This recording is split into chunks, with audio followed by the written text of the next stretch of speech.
And like how it started.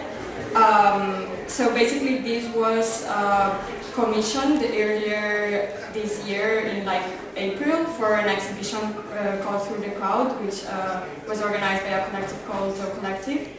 And it was commissioned as part of their like public program of activities that were accompanying the exhibition. And they asked me to come up with a lecture around the theme of death, because the whole exhibition was curated around the theme of death. And I think I was interested in ways that we could reimagine this idea of what a lecture is, or like that we could like create more intimate and personal exchanges of knowledge, as well as in this sense, kind of like deconstructing and decolonizing a bit this idea of education that is always like very hierarchical. So I came up with this piece that mixes storytelling, theory, lots of like art references. For example, the sheet of paper that you have, it's like the different things that I'm referencing throughout the piece. Some of them I don't reference explicitly, so it's good to have them there so that you can see where this is coming from. And well, originally the piece would have like a little bit of a sharing time at the end, but because we're on a very tight schedule, I'm just going to read the piece, and if anyone wants to have like a word with me after, I'll be more than happy to. So I'm just going to read it. Abuela, there is a photo of you that I like. It is kept inside the drawer of the living room, under the table where we gather when guests arrive. This photo is staged, shot by a photographer in a studio. You show a half profile and stare into the void. A big, black, Spanish mantilla covers your hair. Inside the drawer. This photo is not for show. And I enjoy and despise this in equal parts. I want everyone to see you, just as I want to keep you just for myself.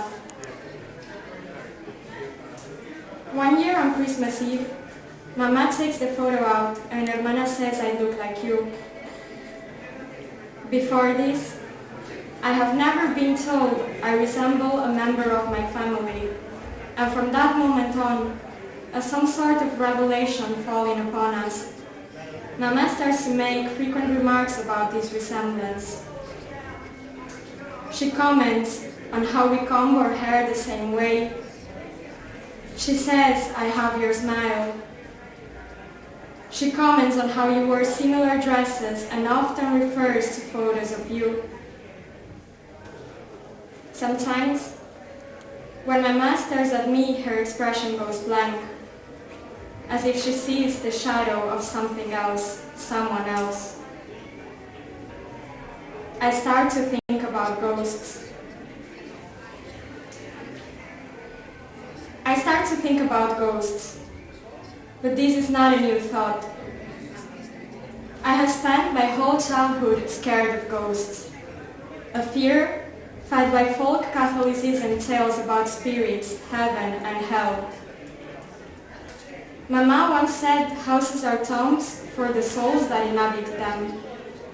And when after your death your house was emptied, I thought I did not want anyone to have your soul. I listened to the superstitions about covering mirrors with cloth after a recent death, and I never stare at them at night. I only speak to the dead through prayers, and still, for long, I fear ghosts and what they might tell me.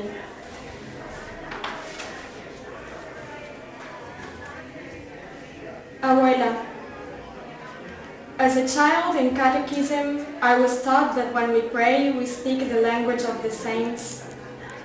I was amazed by this idea, my body captured wholeheartedly by the effort of trying to understand the secret miracle that language holds, that sort of trance or ritual that will lead me to become something else if I only knew the right words to say. Now I have learned to see that transformative capacity in everyday language. Sometimes it is a violent transformation. Sometimes it is a prosperous one. Now I am reading this letter out loud with that same secret hope, hoping that my broken tongue in this language that is not my own will bridge the way between our bodies.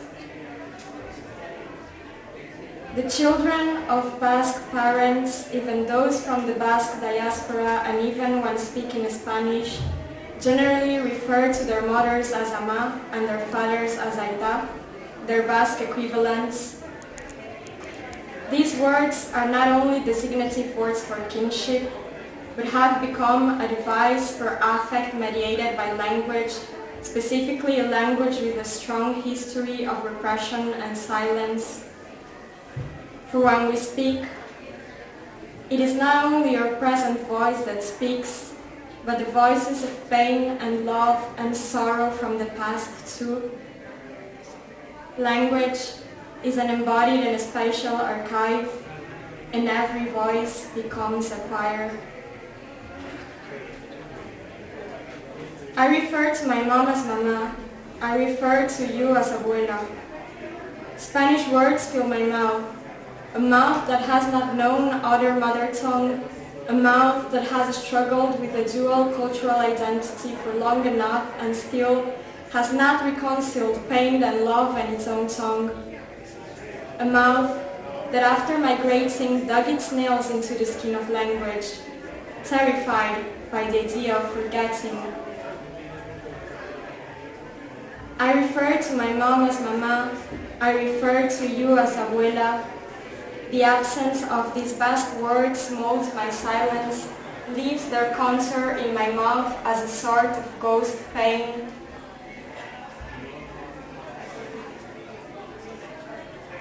I start to think it is not the words of a ghost that scare me, but rather its silences. Can someone say they have forgotten something, if that forgetting is in fact generational? When does oblivion stop being an act of loss to become a natural state? After you leave this world, I am embarrassed of the things I did not ask. You couldn't speak Basque either, despite your cultural background and your sense of belonging. My maternal abuelo was the last one to do so, and he took the language with him as he passed away. Conditioned by the Francoist dictatorship that envisioned regional languages of the different parts of Spain as a threat to a project of nation-state patriotism, the language was never passed down to the sons, and so my mama can't speak Basque either, despite her understanding of loose words. I start to see how this silence permeates everything. For a right to a language is a right to a certain kind of self-narrative. For long, I asked myself, what do these silences mean about me? Affection mediated by language, mediated by power, or in this case, the lack of such. I asked myself how to claim the right to call this generational loss a theft.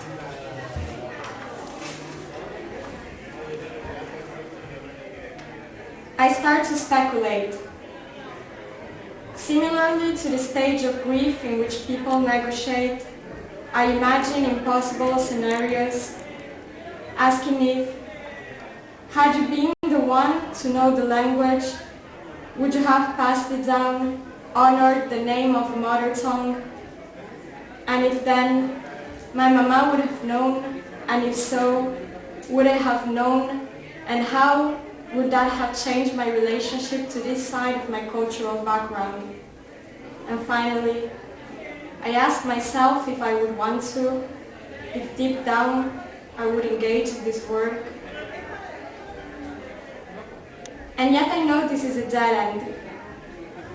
I no longer have time to mourn the impossible, and I take, instead, to the job of learning to make sense of silence, of reclaiming silence and learning to speak with that broken, sometimes empty tongue, of refusing to wake up from the nightmares in which I dream I can no longer speak, that words have made their way out of my body forever. I take to the job of learning to make sense of silence, of learning to remain quiet, so quiet that one will listen to that ghost whispering to us, the ghost of language in the tongue, and the ghost of memory, and the ghost of you. And once one has heard them speak, it becomes impossible not to hear the narrative that fills the gaps, not to understand how resistance or self-preservation can sometimes be confused for voluntarily giving in. The author and activist Silvia Rivera Cusicanqui says, "It is evident that in a colonial situation, that which goes unsaid contains the most meaning. Words mask more than they reveal." This is the work of forgiven silence.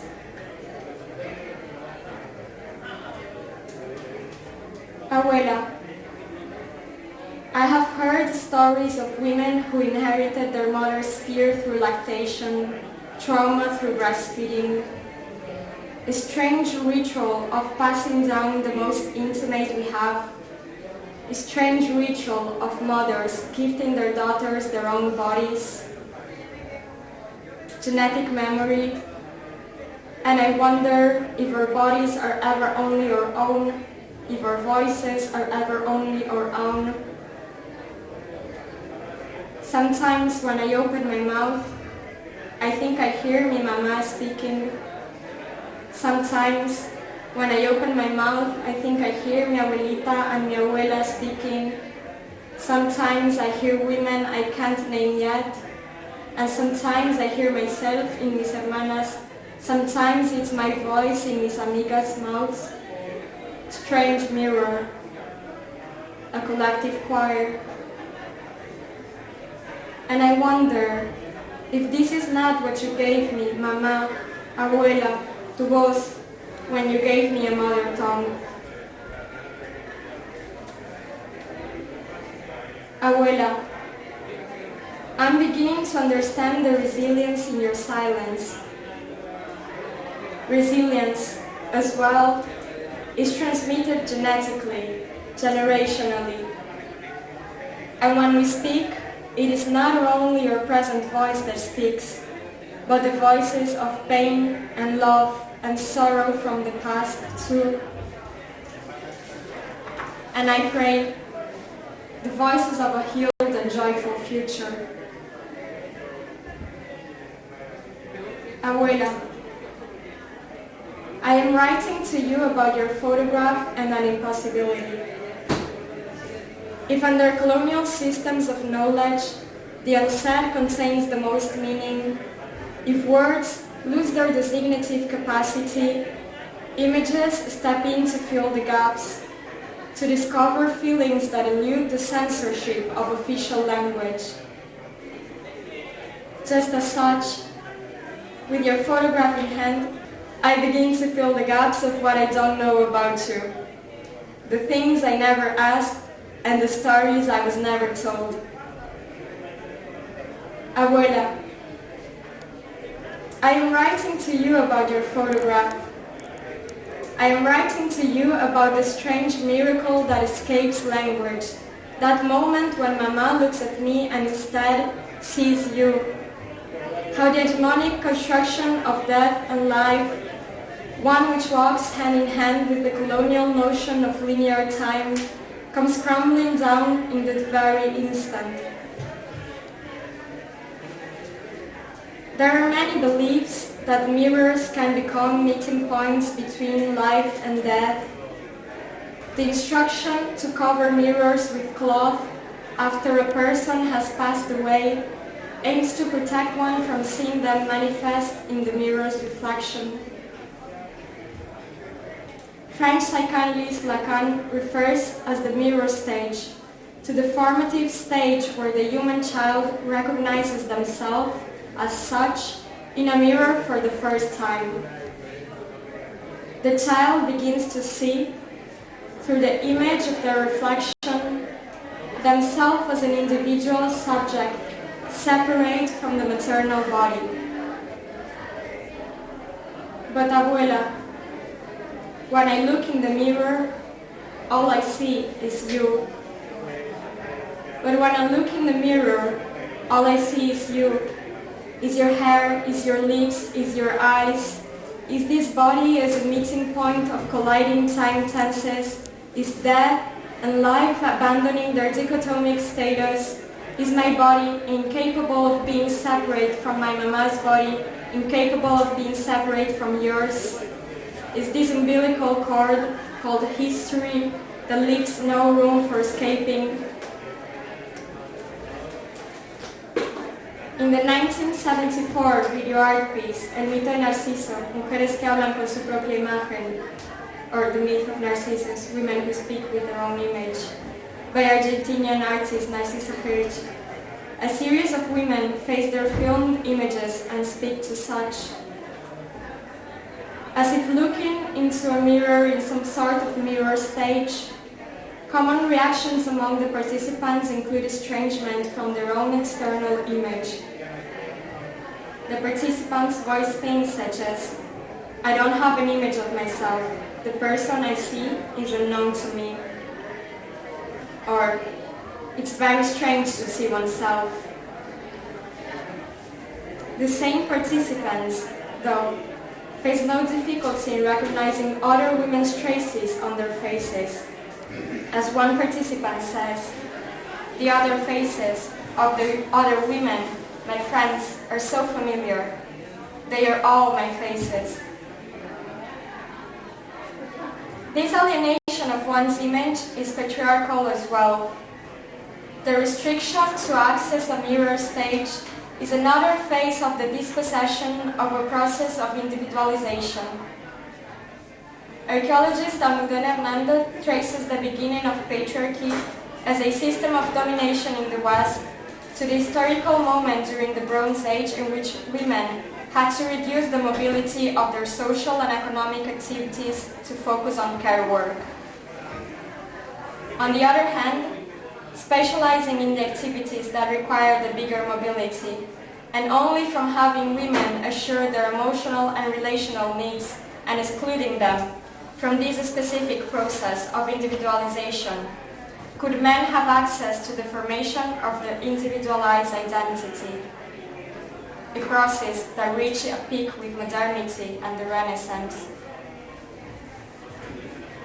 Abuela, I guess what I'm trying to say is, there is no such thing as self or ego for us. The dominant traditions of thought have denied us such right, destined us to a relational identity, and it has become a privilege I no longer want. I guess what I'm trying to say is, at the end of the day, the construction of the monolithic body responds to the cognitive necessities of capitalism, objectification and externalization. It is a violence that operates through categorization, and categories are nothing but another form of border. It is a violence that cuts the world in opposed halves and obscures the full picture of colonial violence. It is a violence that strikes our bodies and permeates every inch of our daily lives. The body without its genealogies, without its expanded kinships, without its land, is the body of colonial knowledge, is the body in which museums and institutions of the West rely upon to build their fictional narratives through the hoarding of objects dispossessed from their embodied and ancestral histories.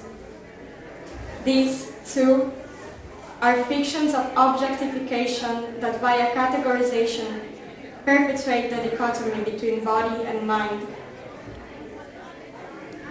Abuela, this is my commitment to you. No more archives, no more borders, no more nation states. My only flag, your aging body. Abuela, some time ago I read about a Victorian photography technique called hidden mother photography. For the purpose of facilitating children posing still during long exposure photographs, for easing their anxiety, or even for capturing stillborns as living babies, mothers were kept hidden on photographs. They often appeared covered with cloths and hold the children in their lap, although techniques range from post-editing to only including certain parts of the body as their hands. From banal to divine, these mothers, disposed from their identities, can be seen as ghosts, as pieces of furniture, or as some sort of deity. Poet Iman Marcel asks herself, what is it you see or don't see in a picture of a mother who belongs to you? For her, a portrait with a mother is a moment entangled with your personal narrative about her, the liminal stage of unity and separation from when you were inside her, then your birth, then the love or conflict or parting or whatever it may be that follows. Just as such, I asked myself, what does it mean to look at your grandmother? I am trying to reconstruct, as a side journey, your individualized identity, that in which beyond being my grandmother or a mother or a wife or a daughter, you are yourself, a body with a narrative. Abuela, I am trying to see you. I am trying to see you beyond the silence. I'm trying to see you beyond the cloths that cover the mirrors, that cover the bodies in photographs. And in looking at these photographs, I ask myself, what does it mean to embody the ghost of your photograph, to embody the ghost of you? Here, the unseen, as the unsaid, contains the most meaning, and just as such, I continue to fill in the gaps.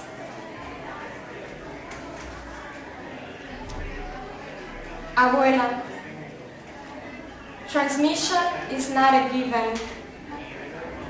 A body can be both an archive and a tomb.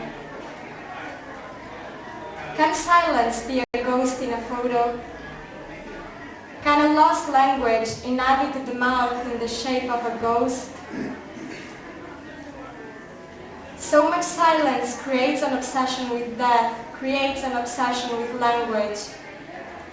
As if forgiveness is a language to be spoken, I'm trying to come to terms with these silences, to be aware of the thread that connects our bodies, the umbilical cords between our mouths. After you leave this world, I write you a poem asking you how, at the age of 18, was I supposed to learn to speak again? How was I supposed to learn to speak again a language I had never spoken before?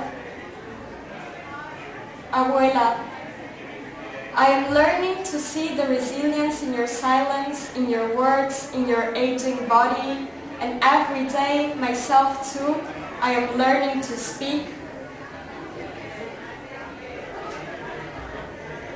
The day you leave this world, we gather around you.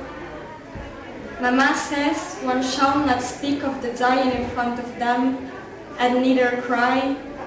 So we learn this new etiquette by taking turns to wipe our eyes in the bathroom. The day you leave this world, words have already left your body, yet when I hold your hand, it clings to mine with strength. Your body speaks volumes to me in a language we both know, a language we both lost. Generations of archived knowledge, as with energy and matter, nothing is ever lost, it just transforms into a ghost we learn to live with.